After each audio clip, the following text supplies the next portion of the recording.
अस्सलामुअलैकुम नाजरीन, मैं जावेद इकबाल आप तमाम सामीन का आपके ही YouTube channel Shaheen classes Urdu में तहे दिल से खैर मकदम करता हूँ। आज का ये वीडियो सीटेट के ताल्लुक़ से है।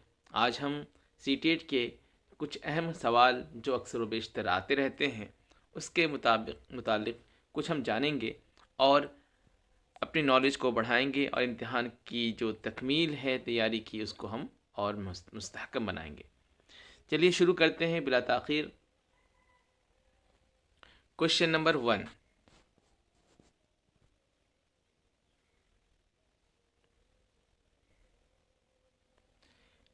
इन अलामतों को क्या कहते हैं जो हरूफ की हरकत पैदा होते हरूफ में हरकत पैदा करते हैं। ये क्वेश्चन आपका कवायद से है, ग्रामर से है। तो उनको क्या कहते हैं जो हरूफ में हरकत पैदा करते हैं? क्या उनको कवायद कहते हैं, इल्म हिजा कहते हैं, एराब कहते हैं? इनमें से कोई नहीं। तो मुझे लगता है एराब होगा। एराब ज़बर ज़ेर पेश को कहते हैं जो कि हरूफ अलिफ बा ता सा जैसे इन है, इन अलामतों, तो इनमें अलिफ में इन ज़ेर लगा दिया तो ये क्या हो गया? इन हो गया। तो ये क्या है? हरकत पैदा करती है। ये एराब है। ठीक है, तो ये आपका सी राइट आंसर हो जाएगा। क्वेश्चन नंबर 2 देखिए, वह वाव जो लिखा तो जाता है लेकिन पढ़ा नहीं जाता है, क्या कहलाता है? नंबर ए वाव मादूला, नंबर बी वाव मारूफ, नंबर सी वाव मजहूल और नंबर डी इनमें से कोई नहीं। तो नंबर 2 का राइट आंसर ए हो जाएगा, वाव मादूला। वो वाव जो लिखा तो जाए लेकिन पढ़ा न जाए। क्वेश्चन नंबर 3 में चलते हैं। रोटी वोटी, ये कवायद से है। रोटी वोटी में मौजू कौन है? आपने पढ़ रखा होगा। एक मौजू होता है, हर्फ को जब इंसान मुंह से बोलता है तो उसको दो हिस्सों में, दो किस्मों में तकसीम किया जाता है, बांटा जाता है। एक है मौजू और दूसरा है मुहम्मल। मौजू हम कहते हैं ऐसे वर्ड्स को, ऐसे ऐसे लफ्ज़ों को जिसके माना हमको समझ में आए।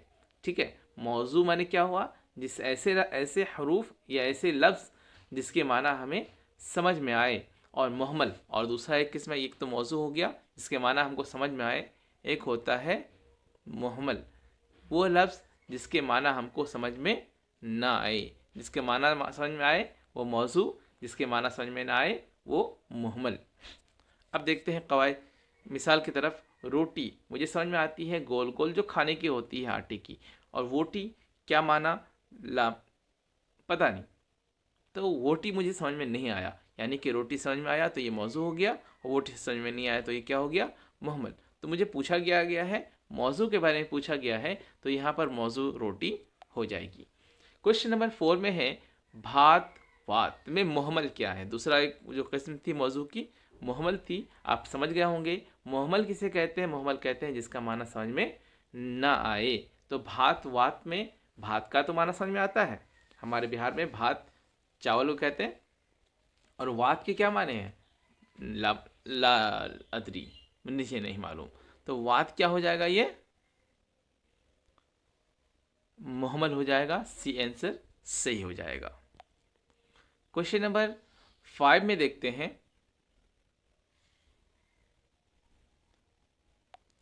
कि किंडरगार्टन सिस्टम के बानी कौन है? किंडरगार्टन एक सिस्टम है जिसके ज़रिए से पूरी दुनिया में बच्चों को किड्स को तालीम दी जाती है। Doctor Maria, number B lady Maria Montessori, number C Albert Montessori, number D Froebel. तो नंबर 5 का आपका डी किंडरगार्टन के जो बानी है वो कौन है? फ्रोवेल है। ठीक है। नंबर 6 है, मॉन्टेसरी तालीमी निज़ाम के बानी कौन है? ये तो किंडरगार्टन के फ्रोवेल थे। और मॉन्टेसरी अगर की बात की जाए तो मॉन्टेसरी के कौन बानी है? तो डॉक्टर मेरिया, लेडी मारिया मॉन्टेसरी, या अल्बर्ट मॉन्टेसरी, या नंबर डी P.A. मॉन्टेसरी। तो नंबर 6 का आपका हो जाएगा बी, यानी कि लेडी मारिया मॉन्टेसरी आपका राइट आंसर हो जाएगा। तो लेडी मारिया मॉन्टेसरी वो एक शख्सियत है जिसने कि मॉन्टेसरी तालीमी निज़ाम को की बुनियाद रखी, उसको आगे फ़रोग़ दिया। क्वेश्चन नंबर 7 में देखते हैं। आप हजरात से दरख्वास्त है कि आप अपने दोस्तों तक की भी ये वीडियो पहुंचाएं ज़रूर, ताकि आपके साथ साथ उनकी भी हेल्प हो सके, माविन क्वेश्चन उनको मिल सके। नंबर 7 में है एक मुअल्लिम का फ़र्ज़ है। एक मुअल्लिम के माने क्या होता है? उस्ताद का क्या फ़र्ज़ है? मालूमात देने के साथ साथ तालिब इल्मों की हमा जहत फ़रोग़ पर तवज्जो देना। ये हमा जहत के माना क्या होता है? इसको हम इंग्लिश में कहते हैं all round development. All round development को उर्दू में क्या कहेंगे? हमा जहत फ़रोग़।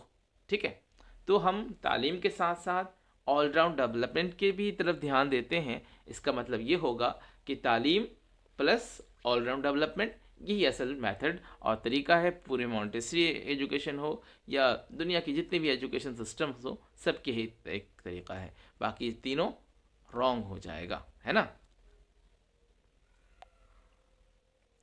क्वेश्चन नंबर 8 में देखते हैं। तदरीस के अमल को ज़्यादा दिलचस्प और दिलकश बनाने के लिए सबसे ज़रूरी क्या है? तदरीस के अमल को ज़्यादा दिलचस्प और दिलकश माने अट्रैक्टिव बनाने के लिए क्या सबसे ज़्यादा ज़रूरी है? नंबर ए, दरसी किताबों की मदद से पढ़ना, दरसी किताब को की मदद से पढ़ाना, या फिर तदरीस के दौरान कहानियों को शामिल करना। नंबर सी, अहम नुक्तों पर और बातों को लिखवाना। नंबर डी, ज़िंदगी के मुफीद अमली मिसालों और आसपास के माहौल से मिसालें देकर पढ़ाना।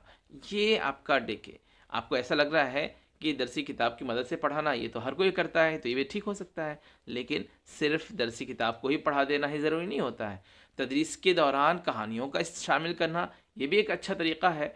कहानी को तो इस्तेमाल करें, लेकिन अब बंदा बिहार का है और उसको अमेरिका के लाइफ स्टाइल की एग्जांपल्स दें तो वो मुश्किल हो जाएगी, दुश्वार हो जाएगी उनके लिए, तो ये भी कहीं से भी एग्जाम्पल नहीं दे सकते हैं।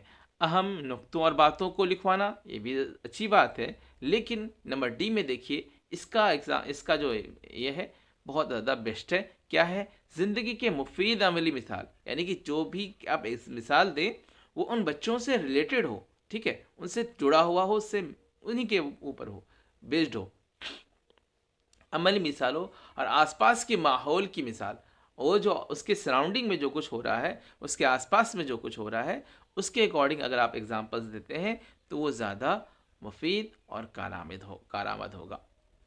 क्वेश्चन नंबर 9 में है, आपके ख्याल में तालिब इल्मों को दर्जा के अंदर सवाल पूछने की आज़ादी होनी चाहिए? क्या होनी चाहिए? नंबर ए, कभी कभी क्वेश्चन पूछ सकते हैं, या नंबर बी, टीचर की ख्वाहिश के मुताबिक, टीचर चाहे तो ही क्वेश्चन पूछे स्टूडेंट, या फिर खामोश रहे। नंबर सी, तालिब इल्मों की दुश्वार का एहसास होने पर, अगर तालिब इल्मों को परेशानी होती है समझने में तो ही क्वेश्चन पूछे। नंबर डी, दर्स ख़त्म होने पर ही क्वेश्चन पूछे। तो नंबर 9 का आपको हो जाएगा सी, यानी कि जब भी तालिब इल्मों को दुश्वारी लगे, बीच में, शुरू में, कहीं भी दिक्कत हो तो ही पूछ ले। ऐसा नहीं है कि क्वेश्चन दुश्वार हुआ, समझ में नहीं आया, अब यह है कि इसके लिए हम लिख के रख दिए कि हाँ लास्ट में पूछेंगे, पता चला लास्ट में शर्मा करके, लजा करके, दामन छुड़ा के चले जाते हैं। ऐसा नहीं होना चाहिए। उसी वक्त डाउट समझ में नहीं आया, क्लियर कर लिया जाए, ठीक है। क्वेश्चन नंबर 10 में है,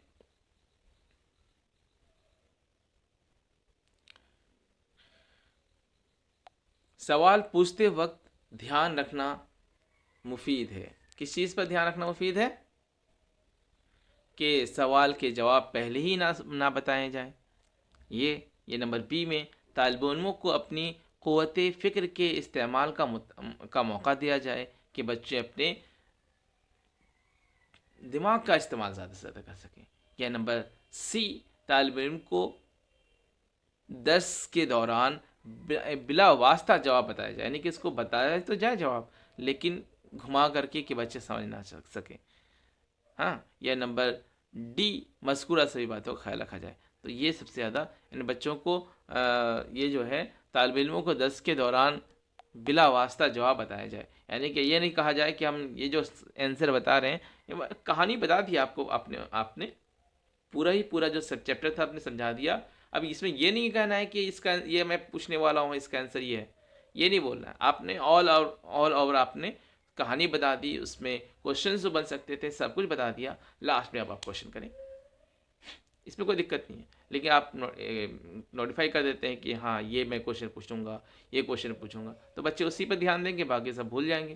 तो ये नहीं करना, आपको ऑल ओवर बताना है, अच्छे से बताना है, बाद में बच्चे क्वेश्चन करेंगे। ठीक है, आप क्वेश्चन करेंगे बच्चों से। क्वेश्चन नंबर 11 में है, करके सीखना लर्निंग बाय डूइंग का उसूल क्यों अहम है? क्योंकि ये टीचर को ज़्यादा मेहनत से बचाता है कर कर सीखने में।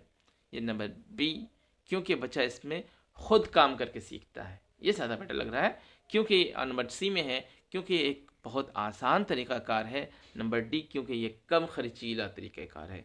नंबर 11 का आपका बी राइट आंसर हो जाएगा, क्योंकि बच्चे इसमें क्या होता है, खुद से ही करके सीखता है, जो प्रॉब्लम्स होती है उसी को होती है, तो उसका सोल्यूशन वो खुद ही खोजता है। मान लीजिए मैथ का कोई जो 2+2 इसको, हाँ तो 4 हो रहे हैं, तो वो सोचता है कि 4 कैसे हो रहे हैं। अगर उसका 3 आ रहा है तो वो जानते हैं 2 2 4 होता है, क्यों कैसे नहीं हो रहा है, तो वो खुद पहले गलती करेगा फिर ठीक करेगा। तो अपने से अगर करेगा तो वो समझ जाएगा कि हाँ ये 2 है, ये 2 है, इसको अगर जोड़ दिया जाए तो 4 है।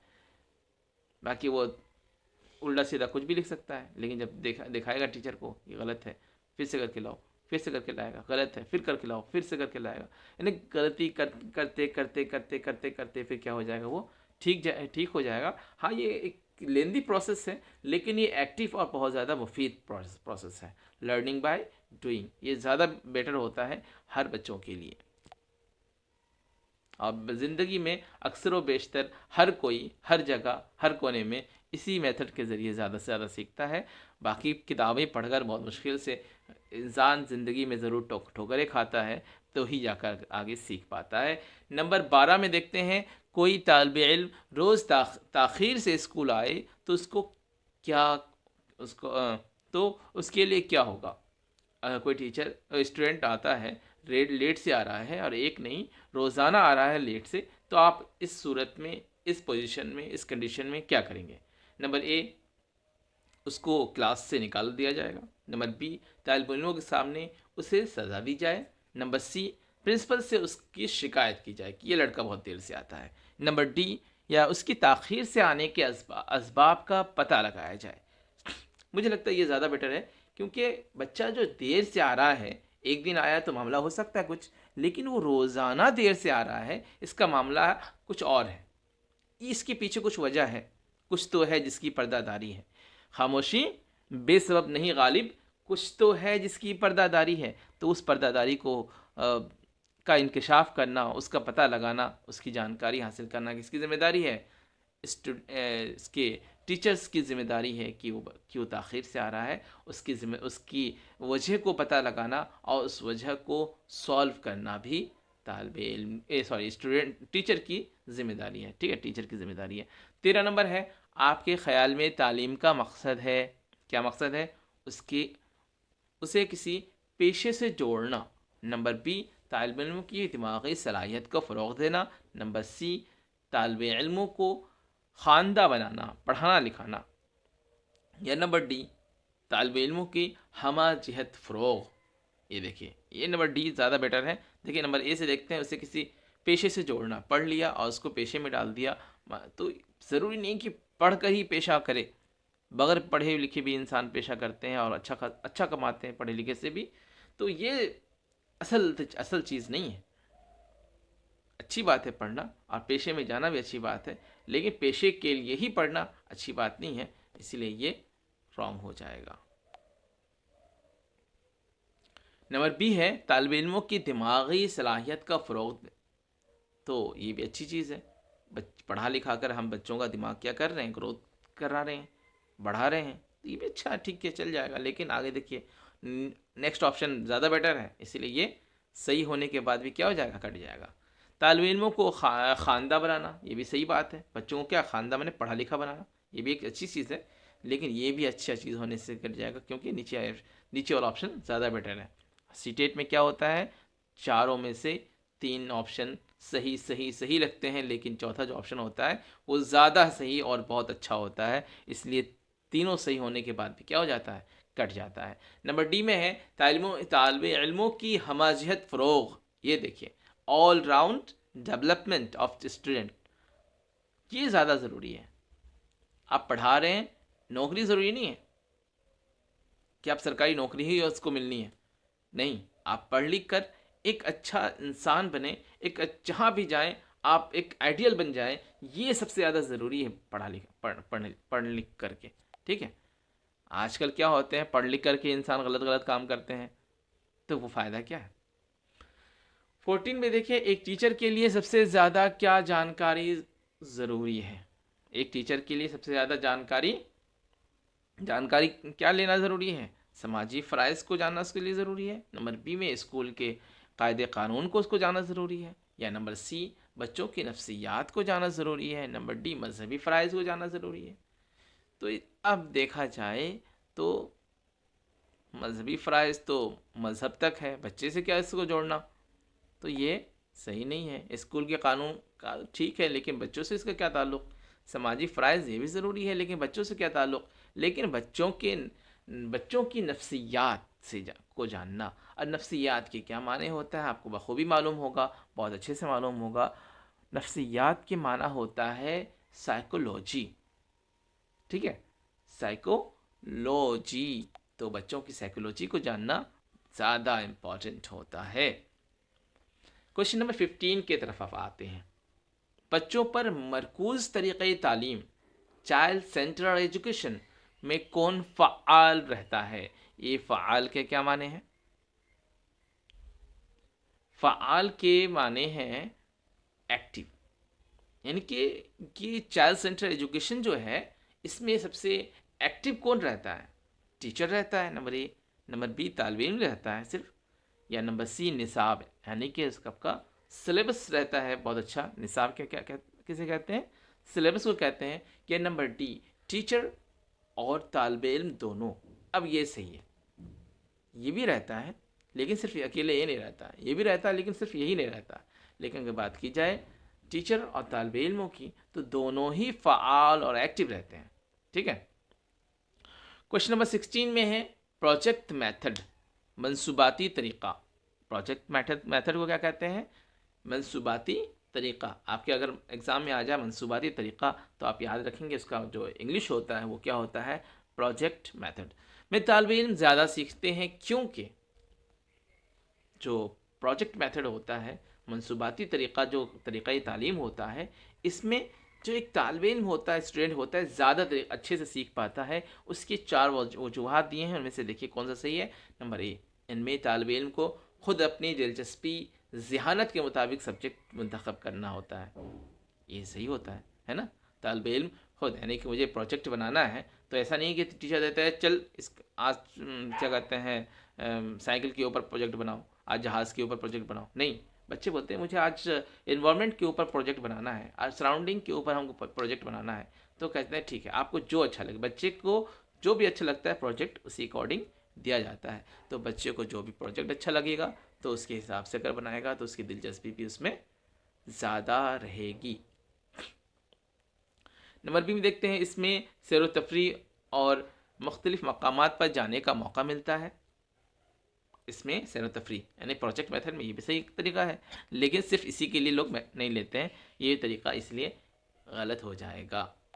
ठीक है, नंबर सी में देखिए, इस तरीक़ाकार में हर तालिब इल्म को पूरी आज़ादी होती है, ये भी सही है, लेकिन ऊपर वाला ऑप्शन ज़्यादा बेटर था। इसमें बहुत सारी किताबें को पढ़ने का मौका मिलता है प्रोजेक्ट मेथड में, कि सारा काम तो आप ही को करना है, किताबें भी पढ़नी है उसमें, यानी कि प्रोजेक्ट में जो प्रोजेक्ट बनाना है उसके अकॉर्डिंग जो बहुत सारी बुक्स आती हैं आपको पढ़ना भी पड़ेगा ना, तभी ना आप अच्छे से बना पाएंगे, उसके अकॉर्डिंग आप जानकारी हासिल कर पाएंगे। तो बच्चों को पढ़ना भी ज़्यादा अच्छा होता है, लेकिन सिर्फ इसी के लिए नहीं, पढ़ने के लिए लोग प्रोजेक्ट मेथड का नहीं, उसमें आप अपने दिलचस्पी से लेते हैं। ठीक है, ये ज़्यादा बेटर है, यानी कि 16 नंबर का ए इस पहले वाले में, पहले वाला जो ऑप्शन था वो ज़्यादा सही होगा, वही राइट होगा। क्वेश्चन नंबर 17 में देखिए, एक अच्छे मुअल्लिम के लिए झेल में किस सब्जेक्ट की अच्छी जानकारी होनी चाहिए। 4 सब्जेक्ट हैं लेकिन अच्छी जानकारी, एक अच्छा टीचर, कहीं से कहीं का भी हो, हिंदुस्तान, पाकिस्तान, अफ्रीका, जापान, कहीं किस पूरी दुनिया का किसी भी कोने में कोई टीचर हो तो उसको इन चारों में से किसका सबसे ज़्यादा जानकार होना चाहिए। नंबर 1 इल्म नफ्सियात, नंबर बी फ़लसफ़ा, नंबर सी इल्म हिसाब, नंबर सी डी इल्म समाजियात। जानकारी उसको हर एक में हो लेकिन बग़ैर नफ्सियात की जानकारी, वो उसकी सारी जानकारी क्या है, पानी है, बेकार है, किसी काम का नहीं। आप इल्म हिसाब यानी कि रियाजी यानी कि मैथ बहुत अच्छा जानते हैं लेकिन आप नफ्सियात नहीं जानते हैं बच्चों की, क्या कब कैसे पढ़ना चाहिए, करना चाहता है बच्चा, तो फिर आप नहीं पढ़ा पाएंगे अच्छे से। आप फ़लसफ़ा अच्छा जानते हैं लेकिन बच्चों की नफ्सियात से आप वाकिफ़ नहीं हैं तो बेकार है आपका फ़लसफ़ा जानना। ठीक है, क्वेश्चन नंबर 18 में देखते हैं, आजकल असातिज़ा की इज़्ज़त, रुतबा और मकाम दिन ब दिन बढ़ता जा रहा है, इसका अहम सबब क्या है। आजकल असातिज़ा की इज़्ज़त, रुतबा और मकाम दिन ब दिन, सॉरी बढ़ता की जगह घटता है। ठीक है, मैं तो बढ़ाने पे तुला हूँ लेकिन असल फैक्ट यही है कि घटता जा रहा है। आजकल असातिज़ा की इज़्ज़त, रुतबा, मकाम दिन ब दिन घटता जा रहा है, इसका अहम सबब वजह क्या है। नंबर ए अपनी ज़िम्मेदारियों में लापरवाह, अपनी ज़िम्मेदारी, बच्चे टीचर पढ़ाना नहीं चाहते हैं, मन ही नहीं कर रहा है पढ़ाने का, ज़बरदस्ती है, पैसा मिलना है तो जाना है, पढ़ा रहे हैं, इससे कोई अच्छा टीचर नहीं बन सकता। नंबर बी तालब इल्मों के अंदर बदअमनी और बदतमीज़ी, ये भी एक सबब है जिसकी वजह से उस्ताद की इज़्ज़त, लेकिन सिर्फ यही नहीं, सिर्फ बच्चे ही ज़िम्मेदार नहीं हैं, कहीं ना कहीं टीचर भी ज़िम्मेदार हैं, तो ये रॉन्ग हो जाएगा। नंबर सी ट्यूशन के पीछे दीवानगी। आज तो ट्यूशन के पीछे दीवानगी तो है लेकिन वजह क्या है कि आप अपनी ज़िम्मेदारी से स्कूल में कोताह रवि इख्तियार कर रहे हैं, आप अपनी ज़िम्मेदारी से भाग रहे हैं, जिसकी वजह से बच्चे स्कूल से भाग कर कोचिंग में पढ़ रहे हैं। आप कोच स्कूल में पढ़ा दीजिए, कोचिंग में उसको ज़रूरत ही नहीं है जाने की।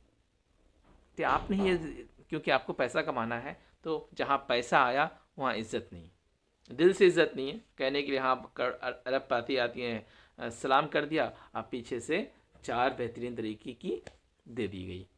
ठीक है, तो वो सही नहीं है। नंबर डी सियासी दखल अंदाजी, तो ये कौन सी बात हुई, सियासत तो कहती है पढ़ाने को, आप पढ़ाएं ना, सियासत को ज़िम्मेदार करार दें, तो ये अच्छी बात नहीं है। क्वेश्चन नंबर 19 में देखिए, 19 में कि झेल में तदरीस का कौन सा तरीक़ा सबसे जिसमें तालिब इल्म को ज़्यादा से ज़्यादा हिस्सा लेने का मौका दिया जाता है। नंबर ए तरीक़े मज़ाहिरा, नंबर बी इस्तक़राई तरीक़ा, नंबर सी तरीक़ा सवाल, नंबर डी तौज़ीही सवाल। 19 का आपका हो जाएगा क्या, तरीक़ा सवाल। ज़ेल में तदरीस की कौन सा तरीक़ा जिसमें तालिब इल्म को ज़्यादा से ज़्यादा हिस्सा लेने का मौका, सवाल, तरीक़ा सवाल। बच्चे सबसे ज़्यादा किससे सवाल करके सीखते हैं। मैं टीचर ने पढ़ा कर चला गया और आप समझ ना पाएँ तो आप कैसे सीखेंगे, सवाल करके ना। आप सवाल करेंगे तो आपको समझ में आएगा कि इसका आंसर क्या है। तो तरीक़ा सवाल ही है जिसमें बच्चे ज़्यादा अच्छे से सीखते हैं। क्वेश्चन नंबर 20 क्या है, तदरीसी क्या है, तदराक आज के दौर में का अहम जुज़ है। 20 नंबर का फ़लसफ़ा, सियासत, उसूल तदरीस, शायरी। तो तदरीसी तदारुक होना चाहिए, तदराक कर दिया है, तदारुक अलिफ इधर से उधर कर दिया। तदरीसी तदारुक आज के दौर में का अहम जुज़ है। उसूल तदरीस ये ज़्यादा बेटर होता है। क्यों, फ़लसफ़ा यानी तदरीस के पढ़ाना जो अच्छा तरीका होता है, फ़लसफ़ा के अकॉर्डिंग नहीं, सियासत के अकॉर्डिंग नहीं, शायरी से नहीं, तो उसूल तदरीस, तदरीस के मेथड, उसूल में मेथड, मेथड ऑफ टीचिंग के ज़रिए हम बच्चों को एक अच्छे तरीके से पढ़ा सकते हैं। तो 20 का सी राइट आंसर हो जाएगा। अब देखिए क्या है 21 का, रियासत बिहार की दरसी किताबों का कौन सा इदारा तैयार करता है। बहुत इदारे हैं, 4 हैं, जिसमें से तैयार कौन करता है। नंबर ए NCERT नई दिल्ली करता है। नंबर बी SCERT पटना करता है। नंबर सी NCTE करता है नई दिल्ली। नंबर डी बिहार कानून साज असेंबली पटना। 21 का क्या करता है? तो पटना ही करता है, दिल्ली वाला तो होगा नहीं, दोनों ही ऑप्शन सी और ए काट देना है। तो बिहार कानून साज असेंबली करता है या फिर SCERT, तो नंबर बी राइट आंसर हो जाएगा। ठीक है, 21 का बी राइट आंसर हो जाएगा। क्वेश्चन नंबर 22, रियासत बिहार की दूसरी सरकारी ज़बान कौन सी है? सब जानते हैं, इसे बताने की ज़रूरत नहीं है। हिंदी तो पहली है, अंग्रेज़ी तो हमारे हिंदुस्तान बिहार में इसकी कोई गुंजाइश नहीं है, बेकार ज़बान मानी जाती है, हालांकि इसकी ज़रूरत बहुत ज़्यादा है। Number C Urdu right answer आपका हो जाएगा।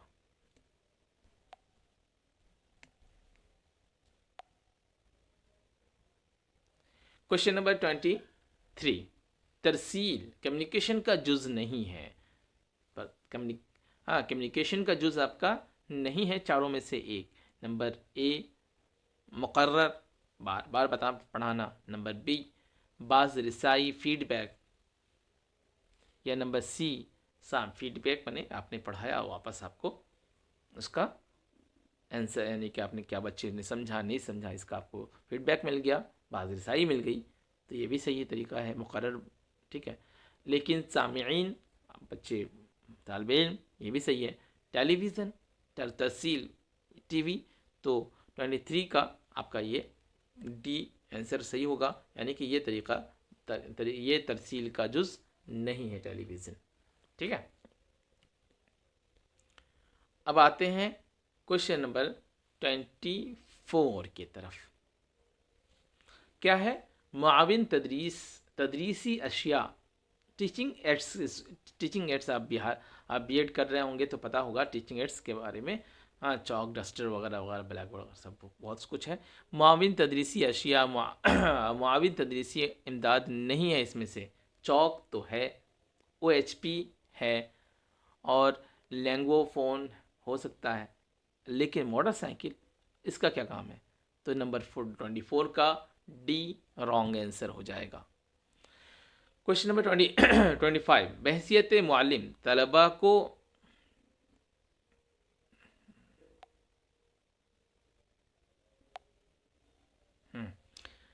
बहसियत मुअल्लिम तलबा में जिस्मानी फ़रोग़ के लिए आप कौन सा अमल करेंगे?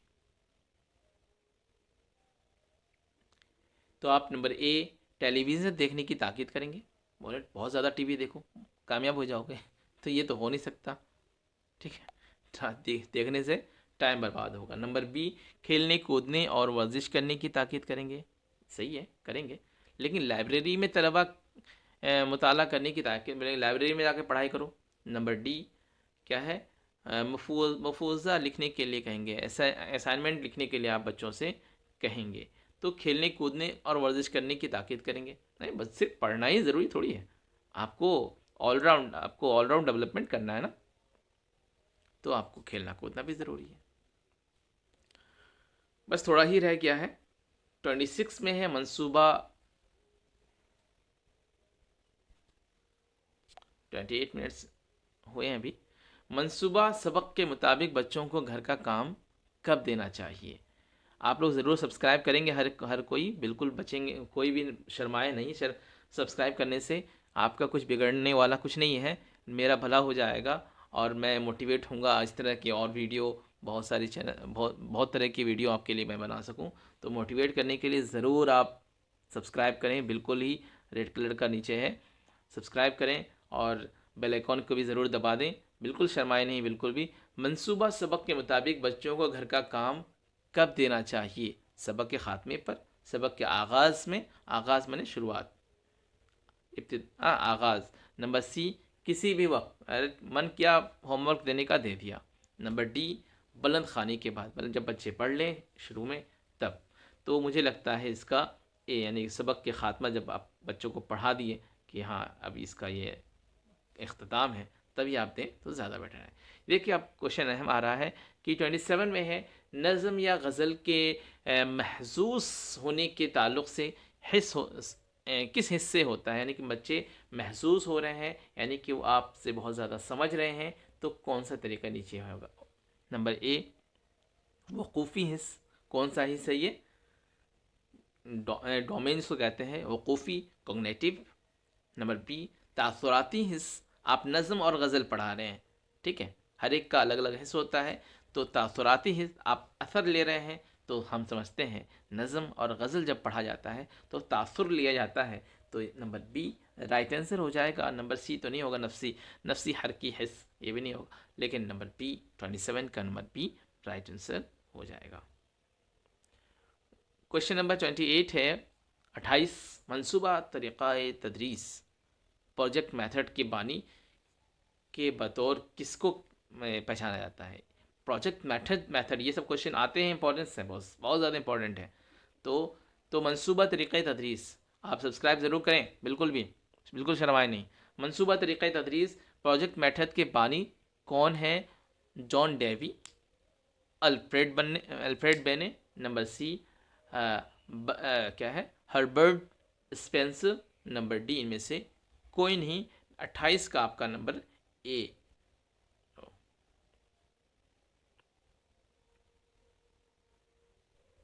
जॉन डेवी, ठीक है। मनसूबा तरीक़ा तदरीस प्रोजेक्ट मेथड के बानी यानी कि फाउंडर कौन है, जॉन डेवी इसके फाउंडर है।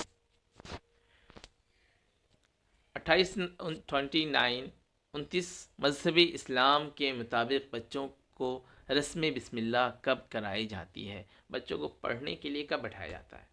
4 साल 8 महीना 12 दिन, नंबर बी 4 साल 4 महीना 4 दिन, नंबर सी 3 साल 3 महीना 3 दिन, नंबर डी 3 साल 3 महीना 13 दिन। तो मुझे तो इसका ये क्वेश्चन बिल्कुल गलत लग रहा है कि 4 साल 4 महीना 4 दिन ही मुतय्यन कर दिया जाए, 4 से ये पहला।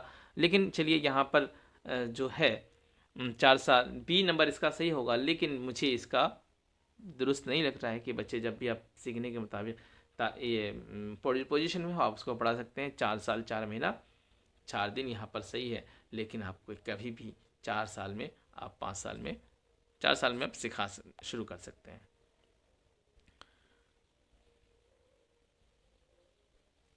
हाँ, लास्ट क्वेश्चन है तिफ़्ल मरकूज़ तालीम। अभी मैं तिफ़्ल मरकज़ हूँ, ना वाइज़ हूँ, ना फ़रज़ाना।